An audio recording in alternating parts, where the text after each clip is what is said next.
Hello friends, welcome to all of you on your channel science guru the best. Please like and share the video. Channel पर अगर आप नए तो subscribe जरूर करना, bell icon press कर देना ताकि हर वीडियो का नोटिफिकेशन आपको सबसे पहले मिल जाए। आज मैं आपके लिए लेकर आया हूँ chapter 12 electricity class 10 most important question for term two examination 2022। ठीक है, सीबीएसई का जो सैम्पल पेपर अभी हाल ही में रिलीज हुआ है जनवरी में, उसके अकॉर्डिंग जो क्वेश्चंस आपके आने वाले हैं 2 मार्क्स 3 मार्क्स 4 मार्क्स, उसके अकॉर्डिंग ही मैं हर चैप्टर वाइज आपको इंपॉर्टेंट क्वेश्चन प्रोवाइड करवा रहा हूँ। केमिस्ट्री के दोनों चैप्टर के मैंने प्रोवाइड आपको करवा दिए, 2 वीडियोस उस पर बना दिए जिनके लिंक आपको डिस्क्रिप्शन में मिल जाएंगे, वहां से आप देखिए। सैम्पल पेपर जो सीबीएसई का आया है ना, वो पूरा मैंने सोल्व कर रखा है 3 पार्ट में। आप सैम्पल पेपर सॉल्यूशन देखिए मेरा, ताकि आपको पता चल जाए कि सीबीएसई आपसे किस तरह के क्वेश्चन चाह रही है। ठीक है, सैम्पल पेपर को अगर आप सोल्व करेंगे ना, और करना चाहिए आपको, ताकि आपको पता चल जाए कि किस तरह के क्वेश्चंस आएंगे, क्या पैटर्न रहेगा और हमें कैसे आंसर करने हैं। तो उसके भी लिंक आपको डिस्क्रिप्शन में मिल जाएंगे। सैम्पल पेपर के नाम से मेरी प्लेलिस्ट है, वहां से आप देखिए। आज हम मोस्टली वो क्वेश्चंस करने वाले जो इस बार के एग्जाम के लिए इंपॉर्टेंट होने वाले हैं। ठीक है, जैसे अभी हमने देखा कि सैम्पल पेपर में इस चैप्टर में से जो क्वेश्चन आए वो एक तो इलेक्ट्रिक पावर वाला क्वेश्चन आया है ना, वहां पर भी देखो कंफ्यूजन है। इलेक्ट्रिक हीट और इलेक्ट्रिक पावर में बहुत सारे बच्चों को कंफ्यूजन है, तो वो भी मैं आपका दूर कर दूंगा। वो क्वेश्चन भी मैं ले रहा हूँ यहाँ पर। 2 क्वेश्चन जो और मैं चॉइस में करके दिए थे, उनमें इक्विवेलेंट रेसिस्टेंस और वैल्यू ऑफ आर पूछी थी, तो वो रेसिस्टेंस वाला ही है, वो इस तरह का क्वेश्चन ही है ना। इस तरह से एक मिक्स आपको करके पैरेलल और सीरीज वाला देंगे, उसमें आपको इक्विवेलेंट रेसिस्टेंस निकालना है। तो वीडियो पूरा देखना, बहुत इंपॉर्टेंट क्वेश्चंस लेकर आया हूं मैं, अच्छे क्वेश्चंस है। इनमें से कुछ एग्जांपल्स है जो बुक के हैं, कुछ बुक के क्वेश्चंस है, इन टेक्स्ट क्वेश्चन है, कुछ एक्सरसाइज के क्वेश्चंस है और कुछ एक्स्ट्रा क्वेश्चंस भी है। प्रीवियस ईयर्स क्वेश्चंस भी है जो बार बार एग्जाम में पूछे जाते हैं, वो सारे क्वेश्चंस आपको यहाँ पर मिलेंगे। तो चलो शुरू करते हैं आज का वीडियो। देखो, सबसे पहले क्वेश्चन नंबर 1 यहाँ पर है, फाइंड द इक्विवेलेंट रेसिस्टेंस। मैं सैम्पल पेपर के अकॉर्डिंग लेकर आया हूँ। ठीक है, वो वाला क्वेश्चन भी है, नेक्स्ट क्वेश्चन वही क्वेश्चन करवा रहा हूँ आपको मैं वापस। इक्विवेलेंट रेसिस्टेंस फाइंड आउट करना है। देखो, अगर सिंपल सा सीधा सा अगर सर्किट होगा, हमको सीरीज या पैरेलल मिलेगा तो हम कर लेंगे, लेकिन जब इस तरह से कॉम्बिनेशन बनाया होगा ना, तब आपको थोड़ी सी प्रॉब्लम आ सकती है। देखो, सबसे पहले आपको यहाँ पर है ना, अगर आपने करंट को डिस्ट्रीब्यूट करना सीख लिया ना, करंट को बांटना सीख लिया कि करंट किस तरह से फ्लो हो रहा है, आई को आपको डिवाइड करना है। अगर ये आपने सही सही सीख लिया, आपको सही सही आ गया, तो आप पूरा आराम से कर दोगे। नहीं तो फिर इसमें ना मिस्टेक हो सकती है, गलती हो सकती है। ठीक है, अगर किसी कंसेप्ट में आपको अभी भी प्रॉब्लम है कि कोई कंसेप्ट आपको इस चैप्टर का अच्छे से क्लियर नहीं है, तो मैंने हर एक टॉपिक पे वीडियो बना रखा है। फिजिक्स प्लेलिस्ट है मेरी, क्लास 10 फिजिक्स, वहाँ आपको हर एक वीडियो मिल जाएगा। आप वो देखिए, पहले अच्छे से उन कंसेप्ट को क्लियर करिए, समझिए, और अगर फिर भी आपकी कोई डाउट है तो आप मुझे कमेंट करके बताइए, उसके बाद आप ये देखेंगे तो ज़्यादा अच्छा रहेगा। चलो हम पहला क्वेश्चन देख लेते हैं। सबसे पहले ये है, देखो यहाँ पर R1 R2 R3 R4 R5 ये 5 रेसिस्टर्स है। All have equal resistance, R1 R2 R3 R5 all are 3 ohm. ठीक है, सबका रेसिस्टेंस इक्वल है, ऑल हैव 3 ओम रेसिस्टेंस। ठीक, इक्विवेलेंट रेसिस्टेंस फाइंड आउट करना है। अब करना क्या है आपको, सबसे पहले यहां से स्टार्ट करना है। देखो, ये पॉजिटिव टर्मिनल है और ये नेगेटिव टर्मिनल है, तो करंट यहां से निकलेगा। ठीक है, यहां से जो करंट निकला वो टोटल करंट है, हमने उसको नाम दे दिया I। ठीक है, देखो वही करंट एमीटर से होते हुए इधर से आएगा। R1 में से कितना करंट आएगा, जितना यहां से बैटरी से निकला वही करंट आएगा, तो R1 में भी वही करंट फ्लो होगा जो I है, टोटल करंट हमारा। ठीक है, अब पहली बार देखो यहां पर जो है ना, I डिवाइड हो रही है, डिस्ट्रीब्यूट हो रही है। तो आप क्या करो कि कुछ I यहां से इधर जा रही है और कुछ I इधर जा रही है। जो इधर I जा रही है हमने उसको नाम दे दिया I1। ठीक है, यहां पर टोटल I था जिसको हमने I कह रहे हैं, इस I को हमने नाम दे दिया I1। कुछ I इधर जा रहा है R3 में, तो उसको हमने नाम दे दिया I2। ठीक है, अब देखो ये जो करंट यहां से निकला वही सेम करंट इसमें से जाएगा। भाई यहां पर तो और कोई ब्रांच तो है ही नहीं ना, तो जितना करंट R2 में से निकला यानी I1, वही करंट यहां से R4 में से निकलेगा I1। ठीक है, ये करंट हो गया। इधर जो करंट डिवाइड हुआ उसको हमने नाम दिया I2। अब यहां इस पॉइंट पे आप देखो, इस पॉइंट पे क्या हो रहा है, यहां पर I1 आ रहा है इधर से और इधर से I2 आ रहा है, यानी दोनों I1 और I2 वापस क्या हो रहे, मिल रहे, एक हो जा रहे, कंबाइंड हो रहे। तो I1 और I2 अगर कंबाइंड हो जाएंगे तो क्या हो जाएगा भाई, I हो जाएगा, क्योंकि I से ही आगे I1 और I2 निकला था। ठीक है, तो जो I था वो क्या था, I को हमने डिवाइड कर दिया था I1 और I2 में, तो I1 प्लस I2 क्या हो गया, I। तो यहां पर I1 और I2 दोनों वापस मिल गए, तो फिर से करंट हो गया टोटल करंट I, और वही सेम करंट इसमें से जा रहा है। अब देखो आप ये देखना कि सेम करंट कहां होता है, सीरीज में। ठीक है, ऐसे याद रखो इसको। और वैसे क्यों होता है तो उसका रीजन मैंने उन सब वीडियोस में बता रखा है, आप वहां से देखो, आपको पूरा समझ में आ जाएगा अच्छे से। I remain same in series, ठीक है, and V remain same in parallel. ये याद रखो आप, पैरेलल में तो V सेम होता है भाई, पोटेंशियल डिफरेंस सेम होता है पैरेलल में, और सीरीज में करंट सेम रहता है। ठीक है, तो आप ऐसे याद रखो, इसको ऐसे ट्रिक बना लो कि I में remain in same in series, मैं सीरीज में सेम रहता हूं, मैं हमेशा सीरीज में सेम रहता हूं। ठीक है, I same in series, current series में सेम रहता है। अब देखो जहां जहां सेम करंट फ्लो हो रहा है ना, इसका मतलब वो सीरीज में है। सेम करंट जिनमें से फ्लो हो रहा है वो सीरीज में है। देखो इसमें I फ्लो हो रहा है, इसमें भी I फ्लो हो रहा है, यानी ये दोनों सीरीज में है। ठीक है, अब देखो इनमें I1, इसमें I1 फ्लो हो रहा है, इसमें भी I1 फ्लो हो रहा है, यानी ये दोनों आपस में सीरीज में है। इसमें I1 है और इसमें I है, यानी ये दोनों अभी सीरीज में नहीं है। ठीक है, यहां पर I2 है और कहीं पर भी I2 नहीं है, यानी ये अभी किसी के साथ में सीरीज में नहीं है। तो सबसे पहले आप ये देखो कि कौन सा सिस्टम बन रहा है, उस सिस्टम में यानी जिनमें सेम I फ्लो हो रहा है ना, वो एक सिस्टम है। तो देखो सेम और जो सिस्टम है आपको जुड़े हुए दिखाई दे। देखो अभी यहां और यहां तक हम नहीं जाएंगे, एक बार पहले यहां देखेंगे कि ये जो सिस्टम बन रहा है ना ये क्या है। तो इसमें भी I1 करंट है, इसमें भी I1 करंट है। तो सबसे पहले हम क्या करेंगे, इन दोनों का इक्विवेलेंट निकाल लेंगे। भाई ये दोनों सीरीज में सेम करंट है तो सीरीज में है ना। जैसे इसमें और इसमें अलग अलग करंट है तो ये सीरीज में नहीं है, ये पैरेलल में है।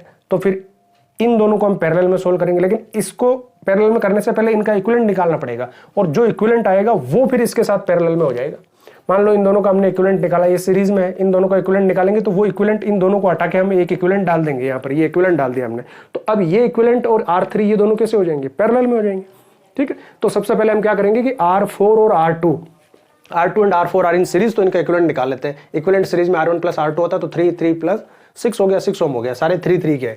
अब इन दोनों का इक्विवेलेंट यहां पर आ गया 6 ओम। ठीक है, अब ये 6 ओम वाले को हमने नाम दे दिया R सीरीज। अब देखो R सीरीज में से कितना करंट फ्लो होगा, भाई यहां से जो करंट गया था उसको हमने क्या नाम दिया था, I1। तो इसमें से जो करंट फ्लो होगा वो कौन सा होगा, I1। ठीक है, और यहां से जो करंट जा रहा था R3 में, हमने उसको क्या नाम दिया था, I2। तो इसमें से करंट अभी जा रहा है I2, इसमें करंट जा रहा है I, क्योंकि यहां से जो करंट निकला था उसको हमने I नाम दिया था। इसमें भी करंट I है। तो अभी देखो ये दोनों में सेम करंट नहीं है, इसमें I1 है I2 है, मतलब अलग अलग करंट है, अलग अलग करंट है, तो यानी पैरेलल में पैरेलल में। तो अब इन दोनों का हम पहले इक्विवेलेंट निकाल लेंगे, किस किस का, R3 का और R सीरीज का, जो इन दोनों का इक्विवेलेंट आया था उसका। ठीक है, तो R सीरीज की वैल्यू हमारे पास क्या आ गई, 6 ओम आ गई, तो हम यहां पर ले लेंगे 6 ओम। ठीक है, और R3 की वैल्यू हमारे पास में क्या, 3 ओम है, दोनों पैरेलल में, तो पैरेलल का ये फॉर्मूला होता है 1/RP equal to 1/R1 plus 1/R2, 1/3 plus 1/6 अगर हमने करेंगे तो 2 + 1 3/6 आ जाएगा। ये तो 1/RP की वैल्यू है, तो इसको हम रिवर्स करेंगे तो 6/3 यानी 2 ओम आ गया। इन दोनों का इक्विवेलेंट R3 और R सीरीज का हमारे पास में क्या आ गया, 2 ओम आ गया। तो अब हम क्या करेंगे, इन दोनों की जगह एक ही जो इनका इक्विवेलेंट आया वो रखेंगे। तो ये हमने एक रख दिया यहां पर इक्विवेलेंट, और ये कितना है, ये 2 ओम है। ठीक है, अब देखो इन दोनों में से अब इन दोनों की जगह एक ही हो गया। जब एक हो गया तो अब कौन सी आई जाएगी, यहां जो आई थी वही आई यहां पर है, यानी वही इसमें से है, और कोई अब कोई ब्रांच ही नहीं है, तो वही सेम आई इसमें है और वही सेम आई है। अब ये सब में सेम करंट फ्लो हो रहा है। जब सेम करंट फ्लो हो रहा है तो मतलब तीनों के तीनों या जितने भी है सब सेम करंट है, तो यानी सारे सीरीज में। तो अब ये तीनों सीरीज में, तो अब देखो ये R5 और ये R1, ये तो दोनों 3 ओम के, क्योंकि सारे 3 ओम के थे, और ये वाला जो इक्विवेलेंट हमारा आया वो 2 ओम आ गया। तो अब सीरीज में फॉर्मूला क्या होता है, सीरीज में होता है R1 plus R2 plus R3, तीनों की वैल्यू रख देंगे। ये 3 ओम है, ये 3 ओम है, और ये इक्विवेलेंट अभी निकल के आया 2 ओम। तो 3 + 2 कितना हो गया, 8 ohm. So equivalent resistance of this circuit is 8 ohm. इसका आंसर क्या आ गया, 8 ओम आ गया। ठीक है, इस तरह से आपको इक्विवेलेंट निकालना है। अब सैंपल पेपर वाला क्वेश्चन करते हैं जिसमें इक्विवेलेंट रेसिस्टेंस पूछा था। नेक्स्ट देखो ये क्वेश्चन है जो सैंपल पेपर में था, फाइंड द इक्विवेलेंट रेसिस्टेंस। इसमें भी आपको find total resistance and total current है ना, टोटल R और टोटल I निकालना है। V आपको दे रखा है, रेसिस्टेंस दे रखे, तो पहले आप रेसिस्टेंस निकाल लो। रेसिस्टेंस यानी R और V की वैल्यू होगी तो फिर हम I की वैल्यू निकाल लेंगे ओम्स लॉ से फॉर्मूला लगा के। तो सबसे पहले इक्विवेलेंट रेसिस्टेंस निकालते हैं। करना वही है जो मैंने अभी आपको बताया। सबसे पहले आपको I को डिस्ट्रीब्यूट करना, करंट को डिवाइड करना है। कैसे करंट डिवाइड होगा, तो देखो यहां से करंट निकला, ये पॉजिटिव टर्मिनल है, तो यहां से जो करंट निकला हमने उसको नाम दे दिया I। देखो सेम वही करंट, क्योंकि जब तक कोई ब्रांच नहीं है तब तक वही करंट सेम रहेगा। ये करंट I इसमें से फ्लो हो रहा है। अब देखो पहली बार यहां पर ब्रांच बन रही है ना, तो कुछ करंट यहां नीचे आ गया R2 में और कुछ करंट इधर चला गया R3 में। तो जो R2 में करंट आया हमने उसको नाम दे दिया I2 कि भाई ये I2 करंट है इधर। ठीक है, और इधर जो गया करंट R3 में उसको हमने नाम दे दिया I3। भाई I2 और I3 को अगर टोटल कर देंगे तो वापस किसके इक्वल हो जाएगा, I के इक्वल हो जाएगा। ये करंट यहां से निकल के इधर आया नीचे, सेम वही करंट, क्योंकि और कोई ब्रांच है नहीं, तो जो ये करंट था I3 वही I3 इसमें से निकलेगा R4 में से। R4 में से जो I3 निकला वो यहां आया इधर, और इधर I2 जो R2 में से निकला वो करंट आया यहां पर वापस दोनों मिल गए। देखो इस पॉइंट पर दोनों करंट मिल रहे हैं, I2 और I3। तो I2 और I3 मिलकर वापस क्या बन जाएंगे भाई, I2 और I3 किस में से निकले थे, I में से, यानी यहां पर I क्या है, I is equal to I2 plus I3 है ना। मैंने 1 नाम नहीं दिया इनको, सीधा I2 I3 नाम दे दिया रेसिस्टेंस के हिसाब से। ठीक है, तो ये I2 और I3 दोनों मिलकर वापस I हो जाएंगे, तो यहाँ पर टोटल करंट I हो गया, वो टोटल करंट I यहाँ पर आ रहा है। अब आप देखो सेम करंट जिसमें से जा रहा है ना वो सीरीज में है, तो देखो सेम करंट I3, ठीक है, इसमें से भी I3 और इसमें से भी I3, इन दोनों में सेम करंट है, इन दोनों में सेम करंट है। इसका मतलब ये दोनों क्या है, ये सीरीज में, तो सीरीज में क्या होता है, सीरीज में प्लस हो जाते हैं R1, भाई जितने भी रेसिस्टेंस है वो प्लस हो जाएंगे। तो ये कितना है, ये 6 ओम है और ये कितना है 4 ओम है सीरीज में। तो 6 ओम प्लस 4 ओम क्या हो गए 10 ओम, ठीक है। तो इन दोनों को हम हटा के, मैं आपको शॉर्ट में बता रहा हूं, इन दोनों को हटा के हम क्या करेंगे, इन दोनों की जगह एक ही रख देंगे, सिंगल कितने का 10 ओम का। तो चलो इनका रेसिस्टेंस यहां पर ये हो गया 10 ओम, ये 10 ओम हो गया। अब इसमें से जो करंट गया था उसको हमने क्या नाम दिया था, उसको हमने नाम दिया था I3, ठीक है। यहां से जो करंट आया था वो I3 था। अब देखो ये 10 ओम वाला और ये क्योंकि इसमें I3 करंट है और इसमें I2 करंट है, तो ये दोनों में अलग अलग करंट है, तो दोनों पैरेलल में। अब ये दोनों पैरेलल में, तो इनका एक सिस्टम बन गया। तो इन दोनों का हम इक्विवेलेंट निकाल देते हैं। ये 10 ओम है और ये भी 10 ओम है, ठीक है। तो 1/10 प्लस 1/10 2/10 और 2/10 को रिवर्स करेंगे तो 10/2 यानी 5, इनका इक्विवेलेंट 5 ओम हो जाएगा, ठीक है। तो अब इन दोनों को हटा के हम इनकी जगह एक ही रखेंगे इनका इक्विवेलेंट, और वो कितने ओम का रखेंगे 5 ओम का।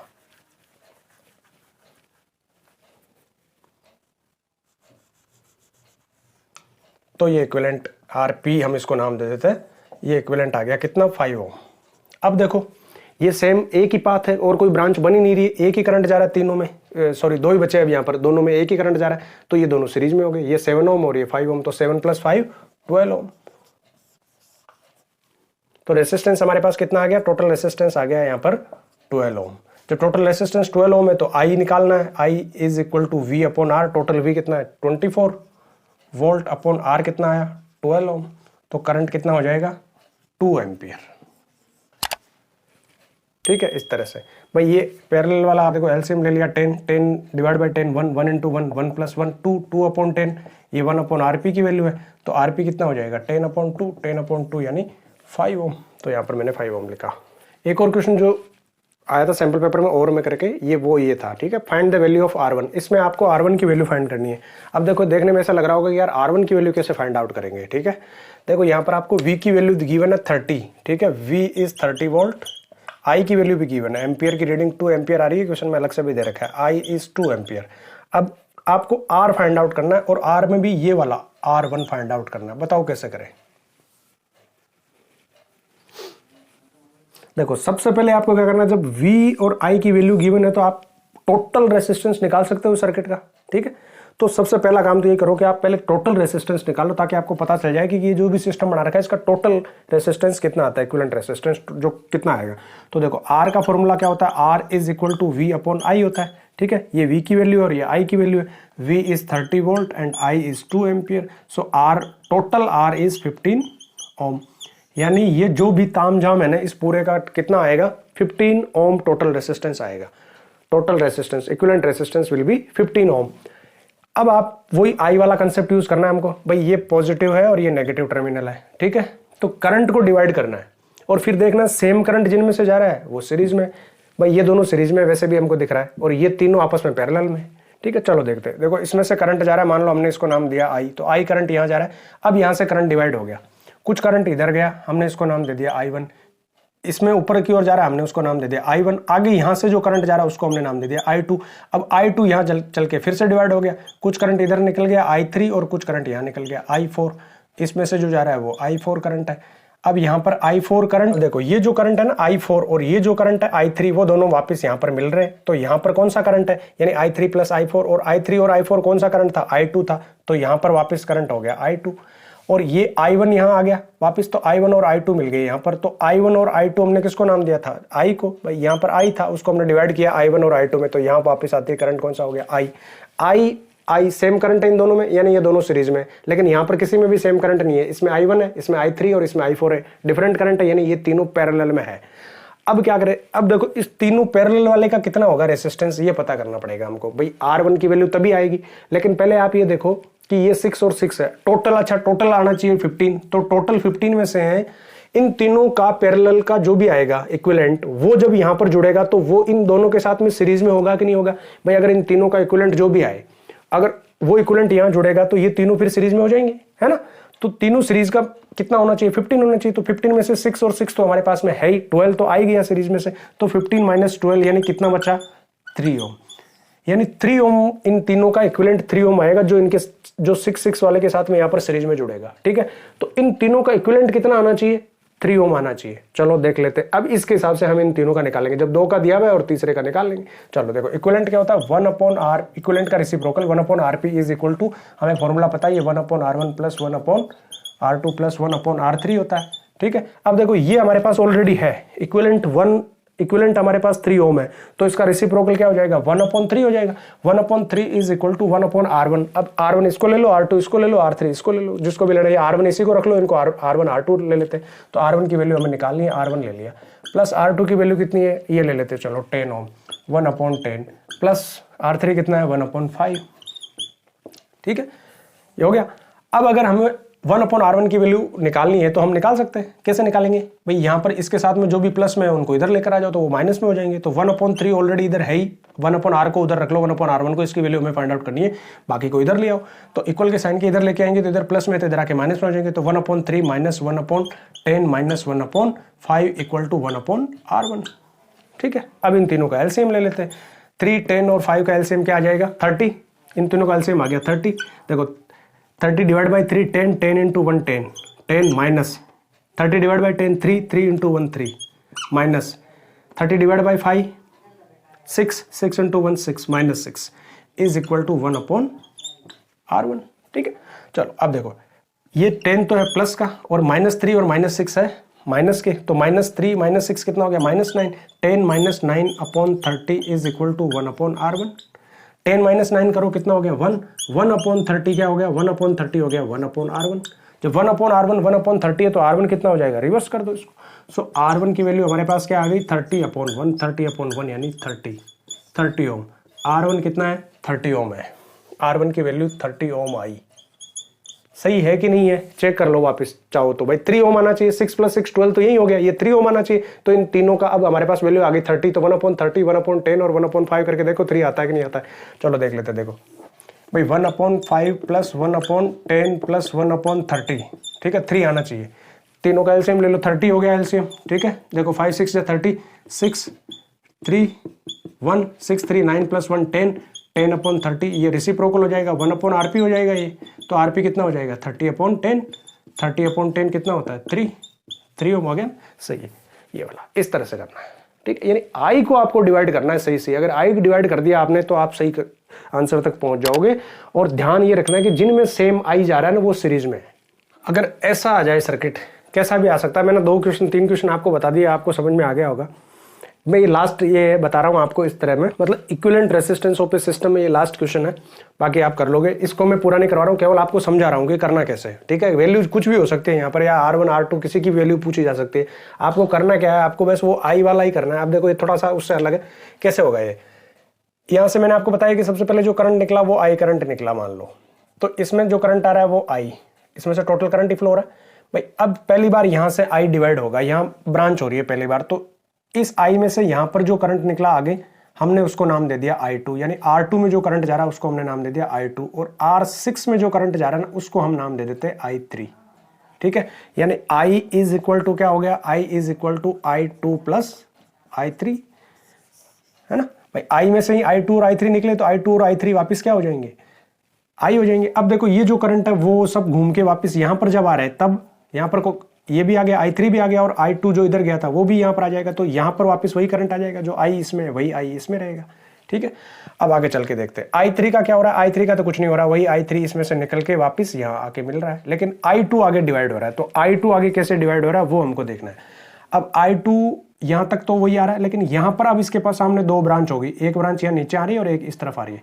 तो चलो इसमें से जो आ रहा है ना उसको हम नाम दे देते हैं I3, हमने यहाँ नाम दे दिया, तो हम इसको I4 R4 वाले को I4 नाम दे देते हैं। चलो 2 पार्ट में हो रहा है, इधर I4 करंट गया और इधर I5 करंट गया। ठीक है, यानी I2 इज इक्वल टू क्या हो गया I4 प्लस I5, इसमें I5 है इसमें I4 है। अब ये I5 वाला जो करंट था ना वो ऐसे आएगा, इधर आएगा, इसमें से भी वही जाएगा, कोई ब्रांच नहीं है, तो R5 में से भी वही करंट जाएगा जो R3 में से, यानी इसमें से भी करंट कितना जाएगा I5 जाएगा। ये करंट आ जाएगा, यहाँ पर I4 आ गया। I4 और I5 ये दोनों वापस यहाँ मिल रहे हैं। ठीक है, तो I4 और I5 मिल गए, यानी वापस यहाँ पर क्या हो गया I2।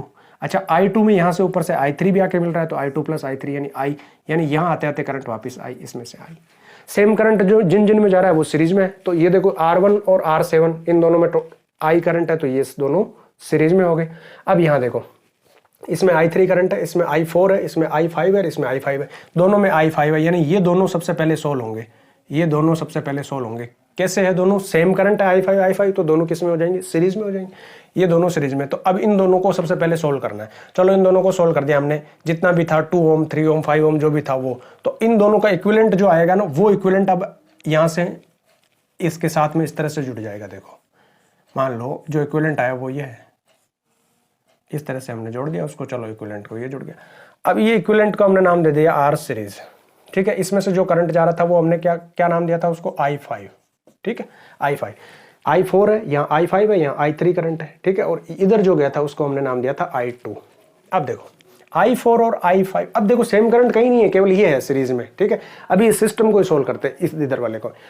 I4 और I5 ये दोनों एक दूसरे के पैरेलल में है, तो इन दोनों को पहले हम सोल्व कर लेंगे। यहाँ पैरेलल का जो इक्विवेलेंट आ जाएगा वो लगा देंगे, जो भी है 2 ओम 3 ओम जितना भी है उसका आ जाएगा। भाई ये तो अभी हमने जो निकाला था सीरीज वाला वो था, तो ये आर सीरीज यानी 1/R सीरीज प्लस 1/R4, इन दोनों को हम कर लेंगे, क्योंकि दोनों क्या है, पैरेलल में। तो इनका जो भी इक्विवेलेंट आएगा 1/RP जो आएगा उसको रिवर्स करके हम RP की वैल्यू निकाल लेंगे। तो मान लो RP आया, कुछ भी आया, जो भी आया, जितनी रीडिंग होगी वैल्यू होगी उस हिसाब से आ जाएगा।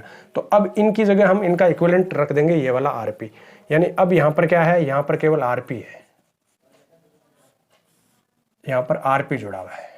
अब जब RP जुड़ा हुआ है तो इसमें करंट I2 है, तो इसमें भी वही करंट जाएगा, अब कोई ब्रांचिंग ही नहीं, तो इसमें भी I2 करंट जाएगा, ठीक। इसमें I3 जा रहा है, इसमें I2 जा रहा है, इसमें I2 जा रहा है। अब देखो सेम करंट कहां आ गया, इसमें और इसमें, तो अब ये दोनों क्या हो गए, सीरीज में हो गए, यानी RP और R2, RP प्लस R2 ये दोनों क्या है, सीरीज में है, तो हम इन दोनों को प्लस कर देंगे। तो इन दोनों का प्लस करने पर क्या आ जाएगा, R सीरीज, ठीक है। R सीरीज यहाँ पर 1 था तो इसको हम R सीरीज 2 नाम दे देते हैं, चलो कुछ भी नाम दे दिया। तो यहाँ पर ये दोनों का इक्विवेलेंट, इसका और इसका इक्विवेलेंट क्या हो गया, सीरीज में, ये दोनों सीरीज में है, तो इसका इक्विवेलेंट ये हो गया, ठीक है। इसको हमने नाम दे दिया R सीरीज 2। अब देखो इसमें से करंट कौन सा जा रहा है, I2, इसमें से करंट कौन सा जा रहा है, I3, डिफरेंट करंट है, मतलब ये दोनों अब क्या है, पैरेलल में। अब इन दोनों का इक्विवेलेंट हम निकाल लेंगे, किसका, R6 प्लस R सीरीज 2 का, क्योंकि प्लस नहीं करना है इसको यहाँ पर, क्योंकि ये है पैरेलल में है ना, तो 1/R6 प्लस 1/R सीरीज 2, इन दोनों का इक्विवेलेंट निकालेंगे। जो इक्विवेलेंट आएगा वो इन दोनों को रिप्लेस करके वो आ जाएगा यहाँ पर, तो इन दोनों को हमने रिप्लेस कर दिया और इनकी जगह आ गया इनका इक्विवेलेंट, ठीक है। चलो ये इक्विवेलेंट आ गया, ये इक्विवेलेंट है, इस इक्विवेलेंट को हमने नाम दे देते हैं चलो RP2, ठीक है। अब मुझे ये बताओ, ये तीनों में सेम ही करंट जाएगा, I, तो अब तीनों ये क्या हो गए, सीरीज में हो गए, तो इन दोनों तीनों को अभी प्लस कर देना सीरीज में। भाई सीरीज में तीनों प्लस हो जाएंगे ना, तो R1 प्लस R पैरेलल 2 जो आया वो प्लस R7, ठीक है, इस तरह से करना है। Next question is find maximum and minimum resistance which can be made using 4 resistors each of 1/2 ohm, ठीक है। देखो 4 रेसिस्टर है हमारे पास में और हर एक का रेसिस्टेंस कितना है, 1/2 यानी 0.5 ओम है। 0.5 ओम के 4 रेसिस्टर है, तो मैक्सिमम और मिनिमम कितना रेसिस्टेंस इनसे ऑब्टेन किया जा सकता है। As we know that maximum resistance can be obtain in series when all are in connected in series and minimum resistance can be obtain when all the resistors are connected in parallel. So first in series, देखो series में formula ये होता है R1 R2 R3 R plus, सबको plus करना है, 1/2 plus 1/2 plus 1/2 है ना भाई, 1/2 प्लस 1/2 1 और 1/2 1/1 1 प्लस 1 2, एलसीएम करके करेंगे तो भी इतने आएगा 2। अब पैरेलल में देख लेते हैं, सबसे मिनिमम पैरेलल में आएगा, तो पैरेलल में ये होता है 1/RP is equal to 1/R1 plus 1/R2 plus, इस तरह से 1/1/2 प्लस 1/1/2 इस तरह से लिख देंगे। अब देखो ये 1/2 वाला जो है ना, ये 2 यहाँ ऊपर आ जाएगा, है ना भाई, ये 1/1/2 है, तो ये 2 यहाँ आ जाएगा ऊपर, तो 2/1 हो गया सब जगह, 2/1 2/1 2/1। एलसीएम लेके कर लेंगे तो सबका एलसीएम 1 आ गया, 1 × 1 1 × 2 1 × 2 तो 2 है ना, 2 + 2 + 2 + 2 8/1 आ गया, रेसिप्रोकल आ गया 8/1, तो RP कितना हो जाएगा 1/8 और 1/8 का आंसर आ गया 0.12 ओम, ठीक है। ऐसा भी कोई क्वेश्चन आ सकता है इस तरह। Next is 3 ohm resistors are connected as, देखो एक ट्राइंगल बना हुआ है, ठीक है, 3 ओम के हैं तीनों, R1 R2 R3। Find the resistance between any 2 vertex, कोई भी 2 वर्टेक्स के बीच में AC ये हो गए चाहे AB हो गए, इनके बीच का आपको इक्विवेलेंट रेसिस्टेंस फाइंड आउट करना है। अब देखो इक्विवेलेंट रेसिस्टेंस, चलो हम मान लेते हैं कि हमें AC के बीच फाइंड आउट करना है, यहाँ पर AB के बीच में करेंगे तो भी उतना ही आएगा, ठीक है, जब इक्वल है। तो AC के बीच का अगर हमको फाइंड आउट करना है, तो अब आप यहाँ पर देखो, एक पॉइंट हो गया A और एक पॉइंट हो गया C, ठीक है, अब यहाँ पर देखो इसका ये वाला फर्स्ट एंड यहाँ से जुड़ा हुआ है, ये सेकंड एंड इससे जुड़ा हुआ है, इसका यहाँ पर जुड़ा हुआ है। तो ये देखो यहाँ पर इस R2 के साथ में पैरेलल में हो गया। ये भाई R2 के साथ में ये दोनों पैरेलल में जुड़े हुए हैं, तो ये दोनों आपस में हो गए सीरीज में, है ना।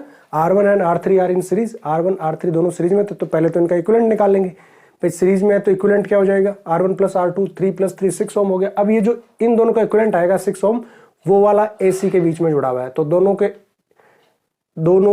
एक एक एंड एक पॉइंट पर और एक दूसरे वाले एक पॉइंट पर है, तो पैरेलल है ये, है ना। इस तरह से भाई ये R सीरीज यहाँ जुड़ गया, ये R2 है, तो अब ये दोनों पैरेलल में हो गए, तो इन दोनों का पैरेलल में निकाल लेंगे हम। 1/RP is equal to 1/R2 plus 1 equivalent जो सीरीज में आया 6 ओम वाला, तो 1/3 प्लस 1/6 कितना हो गया। एलसीएम लेके अगर हम करेंगे तो देखो एलसीएम आ गया 6, 3 डिवाइड बाई 6 2, 2 इंटू 1 2, 2 प्लस 1 3/6, 3/6 को रिवर्स कर देंगे RP निकालने के लिए, तो 2 ओम आ गया। तो इस तरह से भी क्वेश्चन पूछा जा सकता है ट्रायंगल वाले में, तो इसमें ऐसे करना है। Next question is a 9 ohm resistor is cut into 3 equal parts and connected in parallel, find the equivalent resistance of the combination. देखो एक 9 ओम का कोई रेसिस्टर है, ठीक है। ए 9 ohm resistor is cut into 3 equal parts. मान लो ये 9 ओम का रेसिस्टर है, ठीक है। ये रेसिस्टर 9 ओम है, इसका रेसिस्टेंस, इसको 3 इक्वल पार्ट में काट दिया हमने, 1 2 3, ठीक है, 3 पार्ट में काट दिया। Find the equivalent resistance of the combination when they are connected in parallel. अब इन तीनों को पैरेलल में कनेक्ट किया, ठीक है। इन तीनों पार्ट को इस तरह से तीनों को पैरेलली कनेक्ट कर दिया हमने।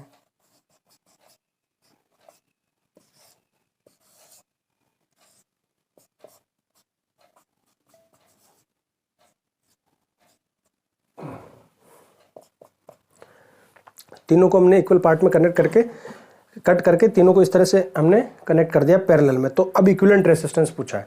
अब देखो क्या होगा, आप यहाँ पर देखो रेसिस्टेंस पहले 9 ओम है, तो अब इनका कितना रेसिस्टेंस हो जाएगा। तो हमें ये पता है कि रेसिस्टेंस जो होता है वो डायरेक्टली प्रोपोर्शनल होता है लेंथ के, यानी अगर लेंथ जिस रेशियो में इंक्रीज या डिक्रीज होगी ना, उसी रेशियो में रेसिस्टेंस भी इंक्रीज या डिक्रीज होगा। अब यहाँ पर लेंथ क्या हो रही है, पहले मान लो इसकी लेंथ है L, तो अब एक पार्ट की लेंथ कितनी होगी भाई, पहले वाले की डिवाइड बाई थर्ड होगी, L डिवाइड बाई थर्ड होगी। भाई पहले इसकी जैसे मान लो 9 मीटर थी, तो अब इस एक पार्ट की कितनी होगी, 3 इक्वल पार्ट है, तो 9/3 यानी 3 मीटर, यानी L/3 हो गया, L/3, L become L/3 for each piece. तो अब जिस रेशियो में L डिक्रीज हुई उसी रेशियो में R भी डिक्रीज होएगा। सो R विल बी, यानी R1 R2 and R3 will be R/3, यानी जो पहले का इक्विवेलेंट रेसिस्टेंस है उसका डिवाइड बाई 3 हो जाएगा, उसका अपॉन 3 हो जाएगा, तो 9/3 3 ओम। तो एक टुकड़े का एक पीस का कितना आ जाएगा, 3 ओम आ जाएगा, यानी तीनों का 3 ओम हो जाएगा। R1 R2 R3 3 ओम के हो जाएंगे। अब तीनों अगर पैरेलल में है तो हम निकाल लेंगे 1/3 प्लस 1/3 प्लस 1/3, यानी 3/3 1 ohm. Next question is find maximum and minimum resistance which can be made using 4 resistors each of 1/2 ohm. ठीक है, देखो 4 रेसिस्टर है हमारे पास में और हर एक का रेसिस्टेंस कितना है 1/2, यानी 0.5 ओम है। 0.5 ओम के 4 रेसिस्टर है, तो मैक्सिमम और मिनिमम कितना रेसिस्टेंस इनसे ऑब्टेन किया जा सकता है। As we know that maximum resistance can be obtain in series when all are in connected in series and minimum resistance can be obtain when all the resistors are connected in parallel. So first in series, देखो series में formula ये होता है R1 R2 R3 R plus सबको plus करना है 1/2 plus 1/2 plus 1/2, है ना भाई 1/2 प्लस 1/2 1 और 1/2 1/1 1 प्लस 1 2, एलसीएम करके करेंगे तो भी इतने आएगा 2। अब पैरेलल में देख लेते हैं, सबसे मिनिमम पैरेलल में आएगा, तो पैरेलल में ये होता है 1/RP is equal to 1/R1 plus 1/R2 plus इस तरह से 1/1/2 प्लस 1/1/2 इस तरह से लिख देंगे। अब देखो ये 1/2 वाला जो है ना, ये 2 यहाँ ऊपर आ जाएगा, है ना भाई, ये 1/1/2 है, तो ये 2 यहाँ आ जाएगा ऊपर, तो 2/1 हो गया सब जगह, 2/1 2/1 2/1। एलसीएम लेके कर लेंगे तो सबका एलसीएम 1 आ गया, 1 × 1 1 × 2 1 × 2 तो 2, है ना, 2 + 2 + 2 + 2 8/1 आ गया, रेसिप्रोकल आ गया 8/1, तो आरपी कितना हो जाएगा 1/8 और 1/8 का आंसर आ गया 0.12 ओम। ठीक है, next is 3 ohm resistors are connected as, देखो एक ट्राइंगल बना हुआ है, ठीक है, 3 ओम के है तीनों R1 R2 R3। Find the resistance between any 2 vertex, कोई भी 2 वर्टेक्स के बीच में ए सी ये हो गए चाहे ए बी हो गए, इनके बीच का आपको इक्विवेलेंट रेसिस्टेंस फाइंड आउट करना है। अब देखो इक्विवेलेंट रेसिस्टेंस चलो हम मान लेते हैं कि हमें ए सी के बीच फाइंड आउट करना है, यहाँ पर ए बी के बीच में करेंगे तो भी उतना ही आएगा, ठीक है, जब इक्वल है। तो ए सी के बीच का अगर हमको फाइंड आउट करना है तो अब आप यहाँ पर देखो एक पॉइंट हो गया ए और एक पॉइंट हो गया सी, ठीक है। अब यहाँ पर देखो इसका ये वाला फर्स्ट एंड यहाँ से जुड़ा हुआ है, ये सेकंड हैंड इससे जुड़ा हुआ है, इसका यहाँ पर जुड़ा हुआ है। तो ये देखो यहाँ पर इस R2 के साथ में पैरेलल में हो गया ये भाई, R2 के साथ में ये दोनों पैरेलल में जुड़े हुए हैं, तो ये दोनों आपस में हो गए सीरीज में, है ना। R1 and R3 are in series, R1 R3 दोनों सीरीज में, तो पहले तो इनका इक्विवेलेंट निकाल लेंगे भाई। सीरीज में है तो इक्विवेलेंट क्या हो जाएगा, R1 प्लस R2, 3 प्लस 3 6 ओम हो गया। अब ये जो इन दोनों का इक्विवेलेंट आएगा 6 ओम, वो वाला AC के बीच में जुड़ा हुआ है, तो दोनों के एक एक एंड एक पॉइंट पर और एक दूसरे वाले एक पॉइंट पर है, तो पैरेलल है ये, है ना। इस तरह से भाई ये R सीरीज यहाँ जुड़ गया, ये R2 है, तो अब ये दोनों पैरेलल में हो गए, तो इन दोनों का पैरेलल में निकाल लेंगे हम। 1/RP is equal to 1/R2 plus 1/ equivalent जो सीरीज में आया 6 ओम वाला, तो 1/3 प्लस 1/6 कितना हो गया। एलसीएम लेके अगर हम करेंगे तो देखो एलसीएम आ गया 6, 3 डिवाइड बाई 6 2, 2 इंटू 1 2, 2 प्लस 1 3/6, 3/6 को रिवर्स कर देंगे आरपी निकालने के लिए, तो 2 ओम आ गया। Next question is a 9 ohm resistor is cut into 3 equal parts and connected in parallel. Find the equivalent resistance of the combination. देखो एक 9 ohm का कोई रेसिस्टर है, ठीक है। ए 9 ohm resistor is cut into 3 equal parts. मान लो ये 9 ohm का रेसिस्टर है, ठीक है। ये रेसिस्टर 9 ohm है, इसका रेसिस्टेंस, इसको 3 इक्वल पार्ट में काट दिया हमने, 1 2 3, ठीक है, 3 पार्ट में काट दिया। Find the equivalent resistance of the combination when they are connected in parallel. अब इन तीनों को पैरेलल में कनेक्ट किया। देखो नेक्स्ट क्वेश्चन है find the current flowing through the following circuit. इसमें टोटल करंट निकालना है सर्किट में आपको। टोटल करंट हमें ओम्स लॉ से निकालने के लिए V और R की वैल्यू चाहिए, total V upon total R। Total V is given 4.5 volt है, लेकिन टोटल R हमें यहाँ से निकालना पड़ेगा। अब वही टोटल R निकालने के लिए सबसे पहले आपको I को डिस्ट्रीब्यूट करना है, I को डिवाइड करना है। देखो यहाँ से जो करंट निकला है पॉजिटिव टर्मिनल है, मान लो वो टोटल करंट I है, तो यहाँ से I फ्लो हो रहा है, वही सेम I इसमें से होगा, लेकिन यहाँ अब ब्रांचिंग हो रही है, तो यहाँ पर I डिवाइड हो गया। इधर जो I गया हमने उसको नाम दे दिया I2, और इधर जो I गया उसको हमने नाम दे दिया I3। तो ये I3 करंट इसमें से भी और इसमें से भी I3 current same current flow हो रहा है, यानी ये दोनों सीरीज में, यानी 1 ओम और 3 ओम क्या है, सीरीज में है, ठीक है, क्योंकि दोनों में I3 करंट फ्लो हो रहा है। ये I2 करंट जा रहा है, ये I2। अब I2 यहाँ तक I2 करंट है, और ये वापस देखो I3 और I2 यहाँ इस पॉइंट पर मिल गए, और I2 और I3 मिलकर क्या बना लेंगे वापस से I, तो इसमें टोटल करंट I है, यानी ये सीरीज में है, ये सीरीज में है। अब पहले ये सिस्टम जो बन रहा है ना, ये दोनों सीरीज में, इनका इक्विवेलेंट निकालेंगे, यानी 1 ओम और 3 ओम। तो 1 ओम और 3 ओम का इक्विवेलेंट सीरीज में कितना हो गया, 4 ओम। अब ये 4 ओम वाला इस 6 ओम वाले के साथ में कैसे कनेक्ट है, पैरेलली कनेक्ट है, यानी यहाँ पर ये पैरेलली कनेक्ट है, कौन, ये वाला इसके साथ, कितना 4 ओम। तो 4 ओम और 6 ओम पैरेलल में हो गई, तो 4 ओम और 6 ओम अगर पैरेलल में, तो 1/6 प्लस 1/4 एलसीएम आ गया 12, 6 डिवाइड बाई 12 2, 2 इंटू 1 2, और 12 डिवाइड बाई 4 3, 2 प्लस 3 5/12, रिवर्स करेंगे 12/5 2.4, यानी इन दोनों का इक्विवेलेंट कितना आ गया 2.4 ओम। तो अब इन दोनों की जगह हम एक ही रख देंगे 2.4 का, ठीक है, यानी यहाँ पर एक 2.4 का एक ही रेसिस्टर है, 2.4। अब ये देखो ये तीनों क्या हो गए, सीरीज में हो गए, यानी 2.4 प्लस 3.6 प्लस 3, 9 ओम। R की वैल्यू आ गई, V अपॉन R करना है, 4.5/9 0.5 एम्पियर। देखो एक क्वेश्चन ये है, a given length of a wire is doubled on itself and this process is repeated once again, by what factor does the resistance of the wire change? Question समझ में आया आपको। a given length of wire is doubled on itself, ये मान लो given length of wire है, इसको double कर दिया इस पे, यानी इसको मोड़ के और इसके ऊपर ही वापस दुलड़ दिया, डबल कर दिया, ठीक है।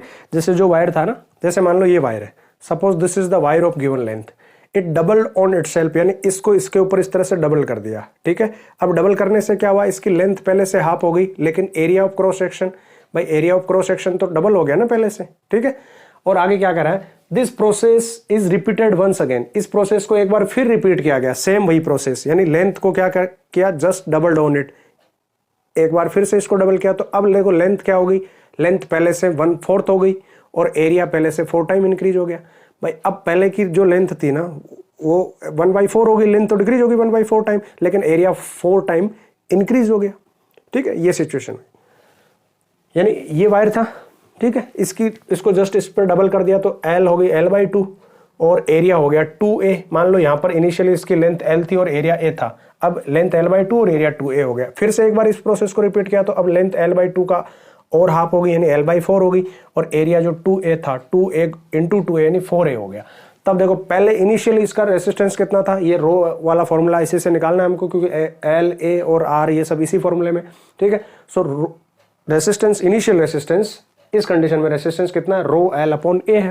भाई रो कांस्टेंट रहने वाली है, जो रो की वैल्यू है ना रेसिस्टिविटी स्पेसिफिक रेसिस्टेंस, ये लेंथ पे और एरिया पे डिपेंड करती नहीं है, तो ये तो उतनी रहेगी, ये तो उस मटेरियल की नेचर पे डिपेंड करती है। तो कॉपर वायर था या जो भी था जिसका था, ये तो उतनी रहनी, तो एल अपॉन ए आ गया। अब देखो फाइनली इस सिचुएशन में, इस कंडीशन में इसका रेसिस्टेंस कितना है, तो आर फाइनल बराबर वही फॉर्मूला लगा दिया हमने, R final equal to rho L upon A. अब यहाँ एल की जगह हम लिखेंगे एल बाई 4, क्योंकि अब एल बाई 4 हो गई, और ए की जगह हम लिखेंगे 4a, क्योंकि 4a हो गया। ठीक है, देखो नेक्स्ट देखो, rho into L divide by 4 को मैं नीचे ले लेता हूं, तो ये नीचे आ गया, और 4 ये नीचे वाला है, तो 4 इंटू ए लिख दिया मैंने। ठीक है, अब देखो ये 4 इंटू 4 16 हो गया, तो मैं इसको 1 अपॉन 16 करके अलग लिख देता हूं, और रो इंटू एल अपॉन ए को अलग लिख देता हूं। अब ये रो एल अपॉन ए तो वही है जो यहां पर था, भाई रो एल अपॉन ए की वैल्यू तो वही है जो R1 की है, तो इसकी जगह मैं R1 लिख देता हूं, तो ये R1 हो गया। तो R1 का ये कितना हो गया, 1 upon 16, R final is 1 upon 16 to the R initial, यानी जो इनिशियल रेसिस्टेंस था उसका कितना हो गया, 16 टाइम डिक्रीज हो गया, 1 upon 16 of that initial value.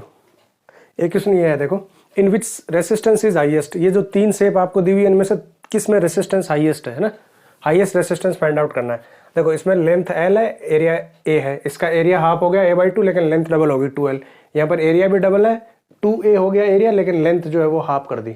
ठीक है, ठीक है, तीनों का रेसिस्टेंस निकालना है, तो इसके लिए हमें यही फॉर्मूला यूज करना है। ठीक है, रेसिस्टेंस, रेसिस्टिविटी, लेंथ और एरिया वाला ये formula, R is equal to rho L upon A होता है। तो फर्स्ट ए के लिए हम निकाल लेते हैं पहले रेसिस्टेंस, जिसको हम नाम दे देंगे R1। ठीक है, और इसके रेसिस्टेंस को हम नाम दे देते हैं R2, और इसको नाम दे देते हैं हम R3। ठीक है, और इसका है R1। तो R1 क्या हो गया, रो एल अपॉन ए, इसकी एल है और ए है, तो ये आ गया। बी के लिए निकालते हैं R2, rho into L upon ए, तो एल की वैल्यू हम रखते हैं यहाँ पर 2l अपॉन, R2 के लिए रो एल की वैल्यू हमने रख दी 2l, और एरिया की वैल्यू हमने रख दी a/2। ठीक है, अब देखो यहाँ पर क्या हो रहा है, a/2, तो डिवाइड बाई 2 ऊपर आ जाएगा तो 4 हो जाएगा, ऊपर बाई 2 इंटू 2, ये a अपॉन 2 है ना, इसको हम ऐसे लिखेंगे ना a/2, तो ये 2 तो यहाँ से यहाँ ऊपर आएगा तो 2 इंटू 2 4 हो गया, तो 4l अपॉन ए। अगर मैं 4 को बाहर निकाल लूँ तो बाकी क्या बचेगा, रो एल अपॉन ए, तो रो एल अपॉन ए को इधर लिख दिया और 4 को यहाँ लिख दिया। ये देखो रो एल अपॉन ए ये क्या है, ये R1 है, तो मैं यहाँ लिख देता हूँ R1, तो ये हो गया 4R1, यानी R1 का कितना टाइम हो गया, 4 time. Resistance of B is 4 time then the resistance of A से 4 गुना ज्यादा है, 4 टाइम है। अब इसका देख लेते हैं, R3 is row L/2 upon 2a। ठीक है भाई, यहाँ पर हम L और A की वैल्यू रखनी है हमें, तो L की वैल्यू यहाँ पर कितनी है, L/2, तो हमने L की जगह रख दिया L/2, और एरिया की जगह हमने रख दिया 2a। ठीक है, 2a, तो ये हो गया रो L अपॉन 4a। ठीक है भाई, ये L/2 अपॉन 2a, तो L/2 तो 2 नीचे आ गया यहाँ पर, तो 2 इंटू 2 क्या हो गया 4a, तो 1/4 में इसको अलग लिख देता हूँ, और रो एल अपॉन ए क्या है R1, तो 1/4 इंटू R1, यानी R1 का कितना हो गया 1/4 हो गया, इस तरह से। तो ये था पार्ट 1। ठीक है, यहीं खत्म करते हैं, पार्ट 2 जल्दी लेकर आ रहा हूँ, जिसमें और मैं इंपॉर्टेंट क्वेश्चंस लेकर आ रहा हूँ आपके लिए, एग्जाम्पल करवाऊंगा आपको। ठीक है, जितने भी आपको एग्जाम्पल बुक में है ना वो सारे करके जाने हैं, इन टेक्स्ट क्वेश्चन और एक्सरसाइज के क्वेश्चंस। ये क्वेश्चन है ना लगभग 100 के आसपास हो जाते हैं, आउट ऑफ 100 क्वेश्चन है इसमें। अगर ये क्वेश्चन आप हर एक क्वेश्चन अच्छे से करके चले जाते हो ना बुक वाले, तो इनसे बाहर कोई क्वेश्चन होना ही नहीं है भाई। कंसेप्ट तो यही रहने वाला है ना, क्वेश्चन में वैल्यू चेंज कर देंगे, थोड़ा सा घुमा देंगे, 2 कंसेप्ट को एक साथ डाल के पूछ लेंगे, बस यही होने वाला और कुछ नहीं होने वाला। इन क्वेश्चंस में से जो भी इंपॉर्टेंट क्वेश्चंस है वो सारे मैं लेकर आ रहा हूँ नेक्स्ट पार्ट में। ठीक है, बहुत सारे इंपॉर्टेंट क्वेश्चंस अभी इलेक्ट्रिक पावर पे बनने हैं। ठीक है, और heating effect of electric current, joules law पर बहुत सारे इंपॉर्टेंट क्वेश्चंस अभी बनने हैं, वो मैं आपको करवाऊंगा। ठीक है, और इसके अलावा जो थ्योरेटिकल क्वेश्चंस जो बनते हैं ना, न्यूमेरिकल नहीं है, वो वाले क्वेश्चंस भी इंपॉर्टेंट है, उनको भी मैं बताऊंगा आपको। Thanks for watching the video, please like and share, comment करके बताना कैसा लगा वीडियो। अपने सभी फ्रेंड्स के साथ में शेयर करो वीडियो को, है ना, ज़्यादा से ज़्यादा लाइक और कमेंट करना है वीडियो पर। मिलते हैं अगले वीडियो में।